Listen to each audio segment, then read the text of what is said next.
오늘 말씀의 제목은 세상 죄를 지고 가는 하나님의 어린 양입니다. 요절 말씀은 29절입니다.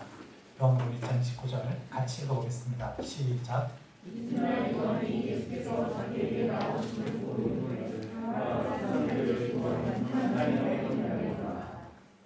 자, 기도하겠습니다. 하나님 아버지, 부족한 종에게 성령의 기름을 부어주시고 어린 양 예수님을 의지하여 주님이 허락하신 말씀을 담대하게 증거하기를 기도합니다. 예수님의 이름으로 기도합니다. 아멘. 지난주 우리는 창조주 하나님께서 인간의 몸을 입고 이 땅에 내려오셨음을 배웠습니다. 이 예수님을 직접 만나본 세례 요한은 예수님을 세상 죄를 지고 가는 하나님의 어린 양이라고 소개합니다. 세상 죄를 지고 가는 하나님의 어린 양이란 무슨 의미일까요? 이 시간 세상 죄를 지고 가는 하나님의 어린 양 예수님을 만날 수 있기를 기도합니다. 제1장 나는 아니라 19절을 같이 읽어보겠습니다. 시작.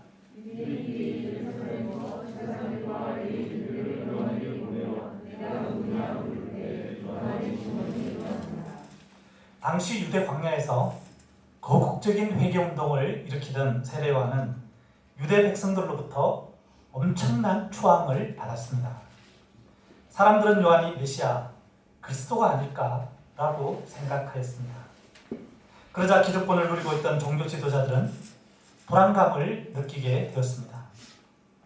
수도 예루살렘 소재 사내드린 공회에서는 제사장들과 레위인들로 구성된 합동조사단을 유대 광야로 보내었습니다.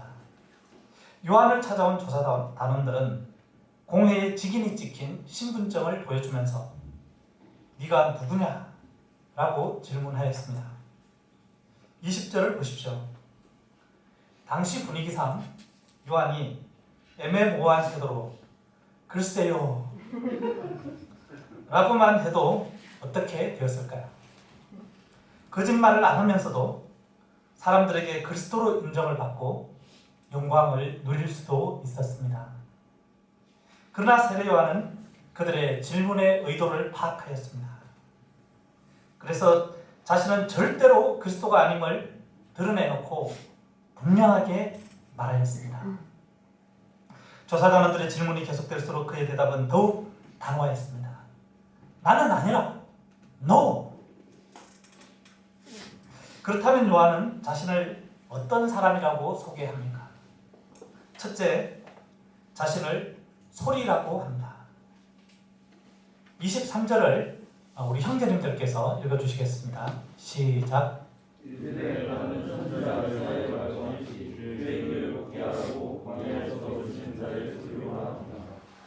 예루살렘에서 내려온 제사장들과 레위인들은 치밀하게 질문을 준비해 갔음에도 예상 답변을 하나도 듣지 못하자 초조해졌습니다.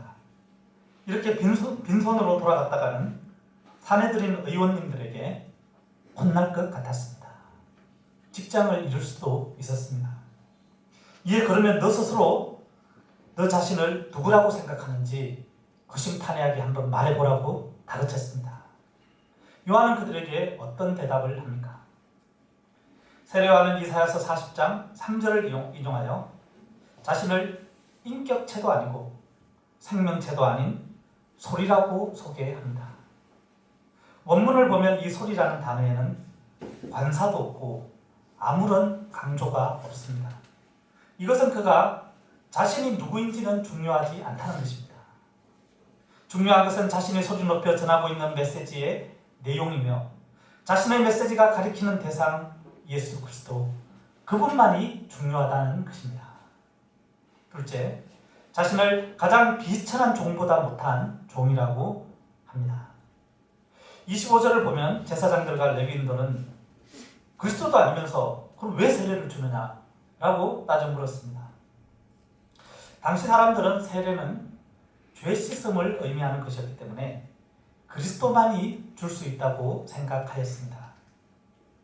이에 26절에서 요한은 자신의 세례는 그냥 물세례, 그냥 맹물세례다. 단지 회개를 선포하는 하나의 방편일 뿐이라고 말하였습니다. 이렇게 말한 후 요한은 그들의 모든 관심을 예수님께로 돌립니다.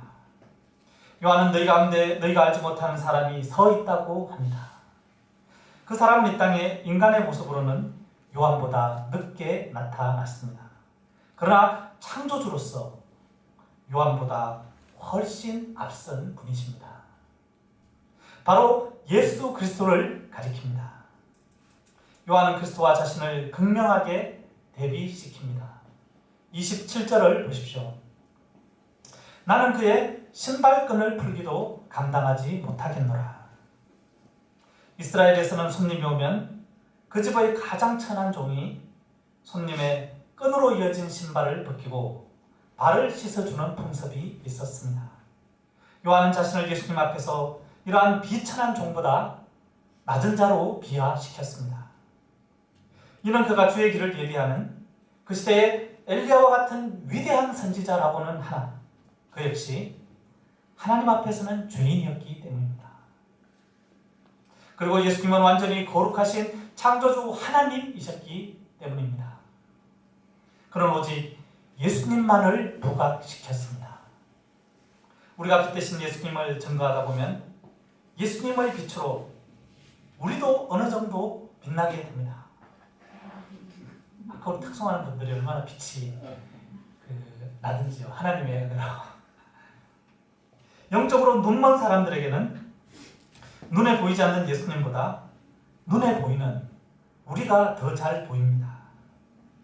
이때 사람들이 우리에게 주목하고 우리를 칭찬하고 우리를 높일 수가 있습니다. 그때 우리는 어떻게 해야 할까요? 사람들의 모든 관심과 기대가 예수님을 향하도록 해야 합니다. 그렇지 않고 예수님이 받아야 할 영광을 조금이라도 내가 가로채는 순간 이단 교주의 길로 들어서게 됩니다. 하나님이 주신 영광이 아니라 스스로 사람에게서 취하는 영광은 결국은 자신을 사람들의 인정과 칭찬의 노예로 만들어 비참한 삶을 살게 합니다. 예수님을 증거하면서 내가 어떤 대우를 받는지는 중요하지 않습니다. 나를 존중하지 않는다고, 나에게 감사하지 않는다고 불평할 필요가 없습니다. 나를 통해 예수님만 제대로 증거가 된다면 무시와 핍박 속에서도 하늘의 상급을 생각하며 기뻐하고 즐거워할 수가 있습니다. 요한복음 3장 26절에서 30절을 보면 요한은 자신을 따르던 사람들이 자신이 증거하던 예수님께로 대거 몰려가자 이렇게 말하였습니다. 신부를 취하는 자는 신랑이나 서서 신랑의 음성을 듣는 친구가 크게 기뻐하나니 나는 이러한 기쁨이 충만하였노라. 그는 흥하여야 하겠고 나는 쇠하여야 하리라. 우리가 무엇을 위해 목자 생활을 하는 것인지 동기를 살펴보아야 합니다. 세례요한은 천지를 울리다가도 흔적도 없이 사라지는 소리와 같은 삶을 살았습니다. 자신을 비천한 종으로 낮추었습니다. 오직 예수 그리스도가 증거되고 예수 그리스도가 영광받는 것을 그의 기쁨으로 삼았습니다. 우리가 세례요한과 같이 겸손한 자세로 오직 예수님만을 전하고 예수님만을 높이는 삶을 살기를 기도합니다. 제2장 세상 죄를 지고 가는 하나님의 어린 양 예수님. 사내들인 공회의 조사단이 다녀간 다음 날이었습니다. 그날 어떤 일이 있었습니까? 29절을 우리 자매님들께서 읽어주시겠습니다. 시작. 이튿날 요한은 예수께서 자기에게 나오심을 보고 이르되 보라 세상 죄를 지고 가는 하나님의 어린 양이로다. 얼마 전 자신에게서 세례를 받으신 예수님께서 요한에게 나아왔습니다. 이를 본 요한은 감격에 찬 음성으로 외쳤습니다. 보라! 세상 죄를 지고 가는 하나님의 어린 양이로다. 세상 죄를 지고 가는 하나님의 어린 양. 그 양은 어떤 양일까요?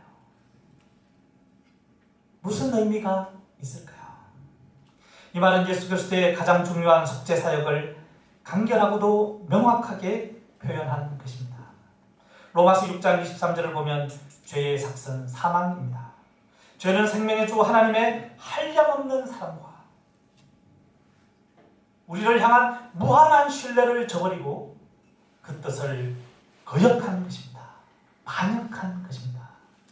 그래서 반드시 죽음으로써 그 대가를 치루어야 합니다. 때문에 죄는 피를 요구합니다. 피 흘림이 없이는 죄를 용서받을 수가 없습니다. 그 피는 당연히 죄를 지은 사람이 흘려야 합니다. 그렇다면 그 사람이 죽어 지옥을 가야 합니다. 그런데 그렇게 되면 하나님은 자신의 형상을 따라 지은 자신의 자녀들을 영영 잃어버리고 맙니다. 죄는 밉지만 인간을 변함없이 사랑하시는 하나님으로서는 당신의 자녀들이 죄를 지었다고, 당신의 가슴에 대못을 박았다고 그렇더라도 그 자녀들을 영영 잃어버릴 수가 없었습니다. 하나님께서는 죄에 대한 책임은 묻되 인간을 용서할 수 있는 길을 찾아 나섰습니다. 그것은 죄 지은 사람 대신에 짐승의 피를 흘리게 하는 것입니다. 그리고 인간들은 그 피를 자신의 피로 여기면서 회개하는 속죄 제사를 드리는 것입니다. 레위기서 4장을 보면 속죄 제사에 대한 설명이 나옵니다. 먼저 죄가 있는 사람이 자신의 죄를 속할 흠없는 어린 양을 데리고 제사장에게로 갑니다. 그리고 제사장에게 자신의 그동안의 죄를 낱낱이 고백합니다. 그러면 제사장은 어린 양의 머리에 손을 얹고 그 사람의 죄목을 이기심, 정욕 일일이 나열하면서 안수기도를 합니다. 이를 통해 그 사람의 모든 죄가 그 양에게 하나씩 하나씩 전가됩니다. 이렇게 그 사람을 죄를 지고 이렇게 그 사람의 죄를 지고 가는 양을 제사장은 칼로 목을 베어서 높이 메어 답니다. 제단에. 이때 피가 양의 흰 털을 적십니다. 붉은 피가 온몸을 타고 흐르며 땅 아래로 빗줄기처럼 떨어져 내립니다. 이때 어린 양을 데리고 온 사람은 자신을 대신해서 피를 흘리며 죽어가는 어린 양을 보면서 울먹이며 눈물을 흘리며 가슴을 치고 가슴을 찢으며 자신의 죄를 자복하고 회개합니다. 이로써 그 사람의 죄가 용서를 받게 되는 것입니다. 이처럼 구약시대에는 사람이 죄를 범했을 때 흠없는 어린 양의 피를 대신 희생함으로 죄사함을 받을 수가 있었습니다. 그러나 이것은 일시적이고 효과도 그때뿐이었습니다. 이는 장차올 참된 속죄제물의 그림자에 불과하였습니다. 이사야 선지자 예언대로 이 땅에 오신 그리스도 예수님은 하나님께서 친히 예비하신 흠없는 어린 양입니다. 하나님은 인간의 모든 불의와 죄악을 예수님에게 다 뒤집어 씌우셨습니다.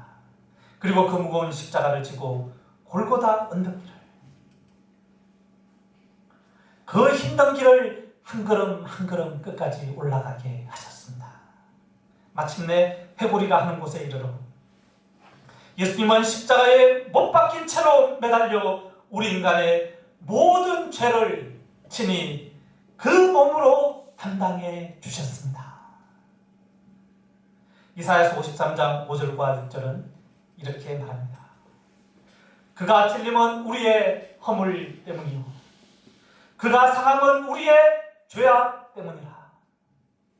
그가 징계를 받음으로 우리는 평화를 누리고 그가 채찍에 맞음으로 우리는 나음을 받았도다.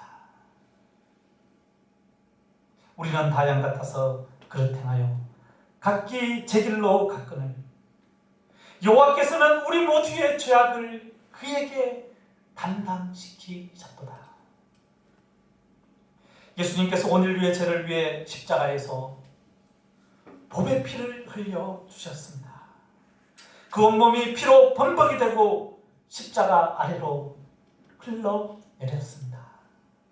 그때 예수님의 몸은 극도의 고통으로 뒤틀리며 몸속의 모든 피를 다 짜내었습니다. 이로써 인간들의 죄를, 나의 과거와 현재와 미래의 모든 죄악을 완전히 속하셨습니다. 이런 단 한 번 하나님께 드린 제사였지만 영원한 속죄 제사입니다. 세상에 정치, 경제, 사회, 복지 등 많은 문제들이 있습니다. 개개인의 삶을 보아도 먹고 사는 문제를 비롯해서 복잡한 인간관계와 학업의 어려움, 건강 문제와 성격 문제, 마음의 불안과 스트레스, 취업과 결혼, 자녀 교육 등 헤아릴 수 없는 많은 문제들이 있습니다. 성경은 이 모든 문제들이 죄에서 비롯되었다고 말을 합니다. 그래서 우리 인생들에게 있어서 가장 근본적인 문제는 죄 문제라고 이야기합니다. 이런 죄 문제는 하나님과 나 사이의 문제입니다. 내가 하나님을 믿지 않고 하나님과의 관계가 일그러진 채 하나님의 뜻에 어긋나게 살아가는 것이 죄입니다. 세상과 나를 창조한 하나님도 몰라보고 그 하나님을 영화롭게 하며 그 하나님을 사랑하기보다 자신의 타락한 본성을 쫓아 자기중심적이고 정욕적으로 살아가고 있는 나의 모든 삶이 죄악입니다. 그런데 이 죄는 세상의 그 어떤 곳으로도 해결이 안 됩니다. 셰익스피어의 작품 맥베드를 보면 맥베드가 왕을 죽이고 나서 자신이 왕이 되었습니다. 그러나 아무리 손을 씻고 증거를 인멸하려고 해도 마음속의 죄의식은 없어지지가 않았습니다. 그는 이렇게 탄식하였습니다. 아라비아의 향수를 가지고도 이 손 하나를 말끔히 할 수가 없는가? 이것을 파내버릴 망각죄는 세상에 없는 것일까? 손에 묻은 피는 지울 수 있어도 마음에 새겨진 죄의식의 자국은 지울 수가 없었던 것입니다. 그러나 말씀이 육신이 되어 이 땅에 내려오사 영원한 속죄의 피를 흘려주신 하나님의 어린 양 예수님의 피는 죄를 씻어줍니다. 뿐만 아니라 마음 깊이 새겨진 죄의식의 자국까지도, 그 냄새까지도 지워줍니다. 세례요한은 외쳤습니다. 보라! 보라! 세상 죄를 지고 가는 하나님의 어린 양이다. 보라! 보라! 이 말은 감탄사입니다. 동시에 모든 주의를 집중해서 보고 믿으라는 것입니다. 우리가 지은 죄를 용서받고 구원을 얻기 위해서는 나의 죄를 지고 가는 하나님의 어린 양 예수님을 바라보아야 합니다. 나의 허물을 위해 채찍에 맞으시고 나의 교만과 불순종과 정욕의 죄 때문에 십자가에 못 박히시고 보배의 피를 흘리신 예수님을 보고 믿어야 합니다. 예수님이 십자가에서 흘린 피가 사실은 내가 흘려야 할 피였음을 믿어야 합니다. 그 피를 보면서, 그 붉은 피를 보면서 눈물로 나의 죄를 고백하면서 회개해야 합니다. 그리할 때 예수 그리스도의 피가 우리를 강하게 얽어매고 있던 죄의 사슬을 끊어 우리를 죄로부터 자유롭게 해줍니다. 이때 나의 근본적인 문제가 해결됩니다. 그렇게 되면 그 외에 모든 복잡한 인생 문제들도 하나씩 얽힌 실타래가 풀리듯이 다 해결이 됩니다. 죄를 지은 어떤 청년이 어떻게 하면 죄사함을 받고 구원을 얻을 수 있을까 고민하던 중에 한 시골 교회의 예배에 참석하게 되었습니다. 그날은 눈보라로 인해 목사님이 오지 못하였습니다.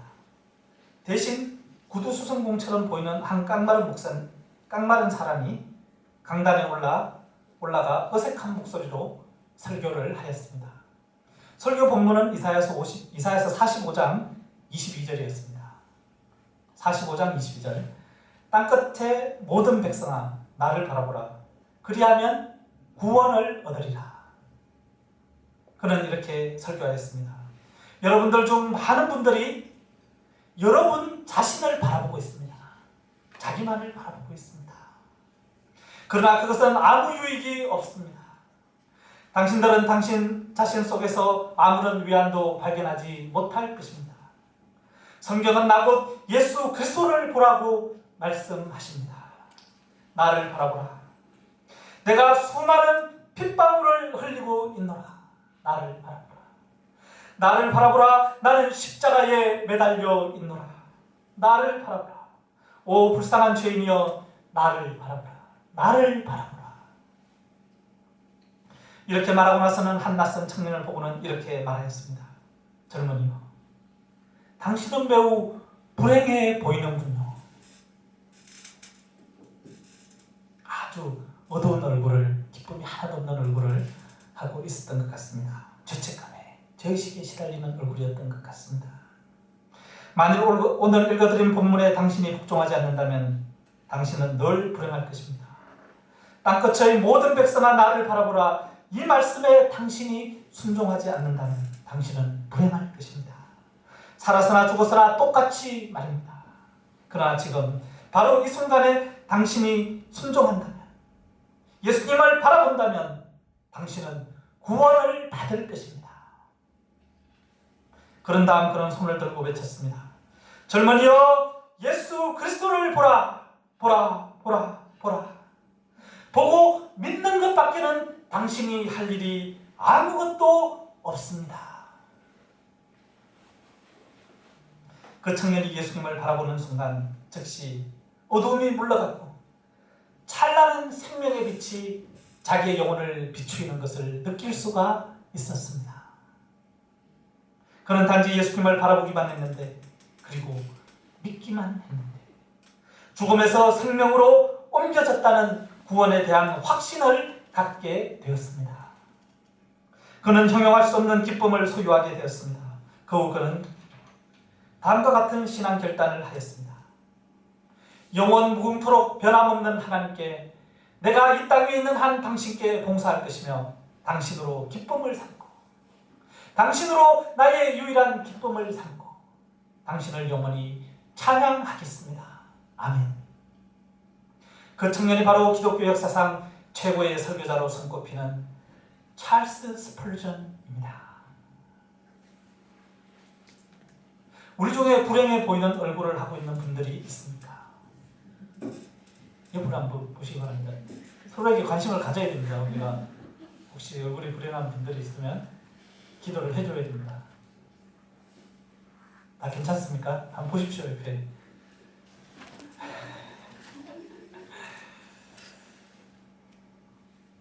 문제를 자신을 바라보면서 해결하고자 하는 분들이 있습니다. 눈을 들어 예수님을 바라보시기 바랍니다. 예수님께서 나의 죄를 지고 가셨습니다.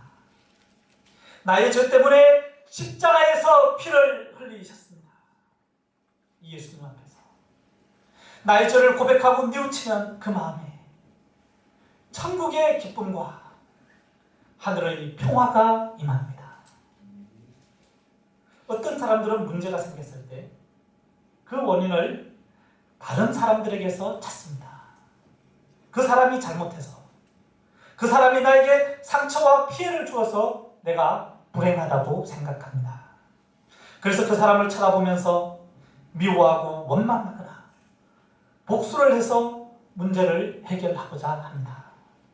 그러나 그 사람을 바라보아서는, 그 사람을 아무리 쳐다보아도 나의 문제가 근본적으로 해결이 되지가 않습니다. 나의 문제는 다 나의 죄에서 비롯되었습니다. 내 마음에 기쁨이 없습니까? 행복이 없습니까? 나의 죄 때문입니다. 내 탓입니다. 남 탓이 아닙니다. 내가 이해해주지 못하고 용서해주지 못하기 때문입니다. 나는 잘못이 없는데 다른 사람이 상처를 주어서 힘들다고요. 다른 사람 때문에 힘들다고요. 그럴 수 있습니다. 그러나 그 상처 때문에 예수 그리스도께서 십자가에 달려 돌아가셨습니다. 나를 위로하고 치료하고자, 나에게 나음을 주시고자, 내 마음을 어루만져 주시고자 그분이 채찍에 맞으셨습니다. 왜 그분에게 나아가지 않고 있습니까?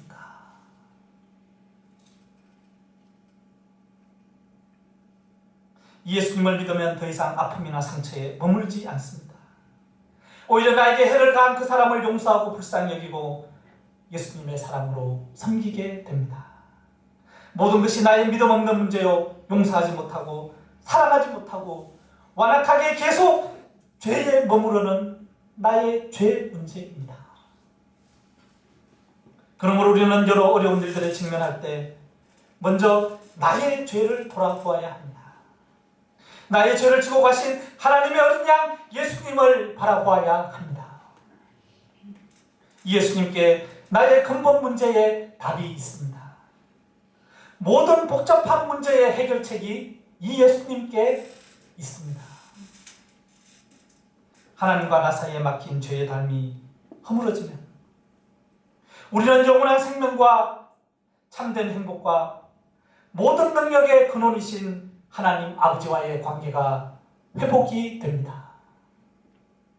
그렇게 되면 우리는 우리의 참 아버지께 나아가 필요한 모든 것은 무엇이든지 담대하게 구할 수가 있습니다. 시험과 고난을 비롯한 나의 모든 인생 문제들을 해결할 지혜와 능력을 달라고 기도할 수 있습니다.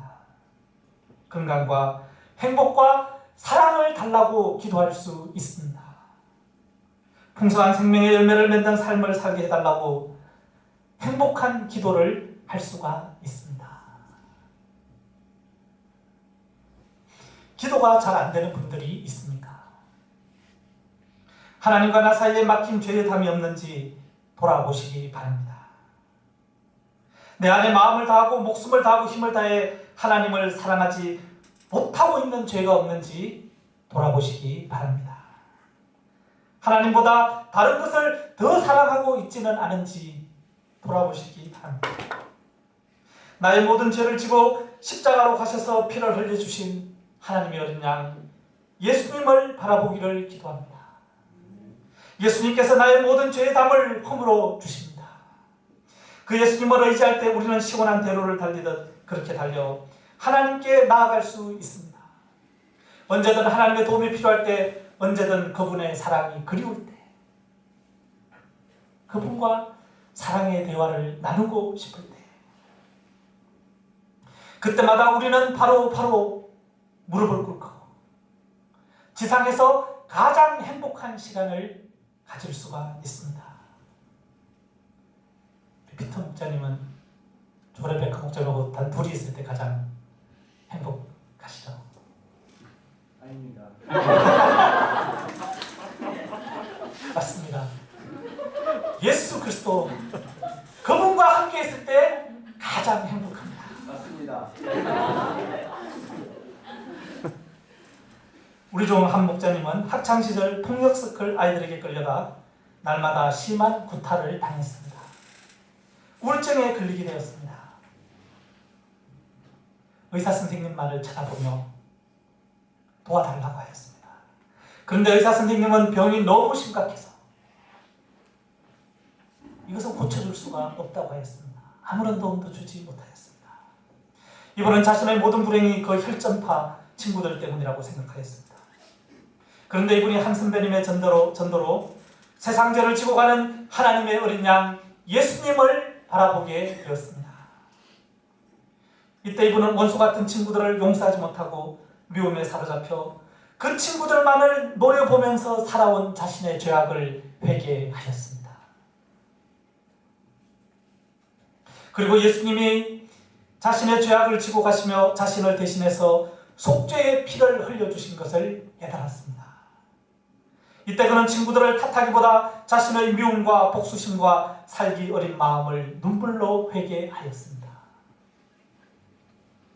그리고 이제는 자신의 죄를 지고 가신 하나님의 어린 양 예수님을 바라보면서 보라 이 예수님을 보면서 예수님을 구주로 믿고 영접하였습니다.